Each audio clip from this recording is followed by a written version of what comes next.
मीरपुर नाम के शहर में तेजस अपनी पत्नी नीरू के साथ रहता था। पति पत्नी दोनों ही नौकरी करते थे। एक दिन तेजस गांव अपनी माँ के पास फोन करता है। हेलो, प्रणाम माँ। जीते रहो माँ। तुम दादी बनने वाली हो हैं? अरे वाह, ठीक है बेटा, मैं कल ही आती हूँ। जब माँ जी शहर पहुंची तो बेटी बहू ने बहुत अच्छे से स्वागत किया। लीजिए माँ जी चाय। अरे गर्मा गर्म पकोड़े ले आओ माँ के लिए। नीरू रसोई में गई और 2 मिनट में ही पकोड़े ले आई। जी ये लीजिए। बहू जादू से बनाए हैं क्या? अभी तो रसोई में गई थी। यमी। माँ जी, शीला रसोई में पकोड़े तल रही है, मैं बस लेकर आई। हे भगवान, मेरा धर्म भ्रष्ट कर दिया तूने। अब तो गंगा जल से शुद्धिकरण करना होगा। दूसरे दिन, माँ जी मैंने नाश्ता बना दिया है, ऑफिस जा रही हूँ। पर अभी तो घर का सारा काम पड़ा है। शीला आती ही होगी, झाड़ू पोछा बर्तन कपड़े वो सब कर लेगी। हमारे जमाने में घर का सारा काम हम ही करते थे। जी माँ जी, आप बहुत होशियार हैं, मैं घर ऑफिस दोनों नहीं संभाल पाती। तो जरूरत क्या है घर से बाहर जाकर चाकरी करने की? वैसे भी घर का काम खुद करने से घर में बरकत आती है, समझी? पर माँ जी। पर वर कुछ नहीं, इस महीने की पगार मिले फिर ऑफिस बंद है। हाँ। फिरादपुर नीरू हिलजोफू कहती है। सुनिए जी, माँ जी बोल रही थी कि मैं नौकरी छोड़ दूं। वैसे ठीक ही तो है, अभी तुम्हें आराम की जरूरत है। फिर भी आराम कहाँ, शीला को छुड़ाने के लिए बोल रही थी। तो अब 24 घंटे में इतना काम तो कर ही सकती हो। पर जॉब पसंद है मुझे, घर पर मन नहीं लगेगा। अगले दिन जब दोनों ऑफिस के लिए निकल रहे थे, मेरी तो कोई कीमत ही नहीं है इस घर में। माँ जी, आजकल महंगाई बहुत है, रहन सहन भी बदल गया है।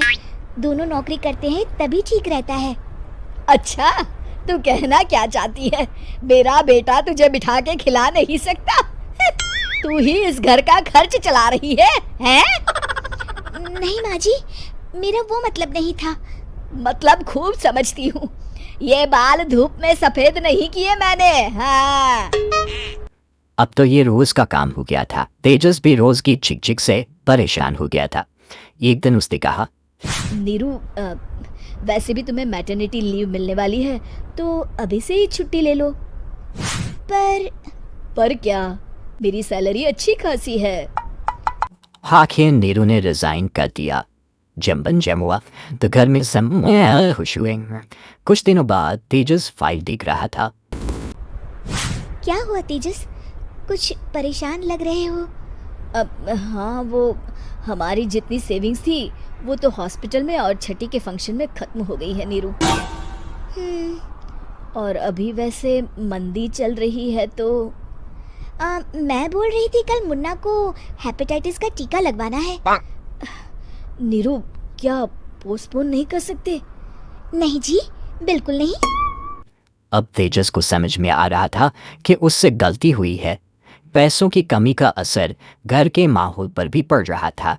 अगले दिन बेटा, मेरा चश्मा और ये दवाइयाँ ले आना। पर्चा देती हुई माँ जी ने कहा। जी। तेजस, मुन्ना के लिए दूध का डिब्बा और डायपर भी ले आना, और ये किराने के सामान की लिस्ट है, इसे भी लाना है। तेजस गुस्से में लिस्ट मरोड़ कर फेंकता है और चिल्लाता है, पैसे क्या पेड़ पर उगते हैं? ये ले आना, वो ले आना। अरे, पर ये जरूरत का सामान ही है। वो गुस्से में बिना कुछ कहे ऑफिस चला गया। अरे लंच तो ले जाइए। नीरू दौड़ कर डिब्बा पकड़ाती है। एक दिन खाना खाने के बाद, नीरू, अब तो मुन्ना कुछ बड़ा हो गया, तो अब तुम वापस ज्वाइन कर लो ना जॉब। पर इस रिसेशन में जॉब मिलना बहुत मुश्किल है। ट्राई तो करो। फिर मुन्ना, माँ जी है ना, और एक फुल टाइम मेड भी लगा लेंगे। पर माँ जी, उन्हें तो पसंद नहीं। तभी माँ जी वहाँ आ जाती है और प्यार से नीरू के सर पर हाथ फेरते हुए बोलती है, अब मेरी समझ में आ गया बहू, पहले के और अब के समय में अंतर है। तुम काम शुरू करो, मुन्ना की जिम्मेदारी मेरी। मेरी प्यारी माँ जी। ये कहकर नीरू उनके गले लग गई। शिक्षा, परिवर्तन संसार का नियम है, हमें भी समय के साथ चलना चाहिए। उम्मीद है कि आपको हमारी ये कहानी पसंद आई होगी।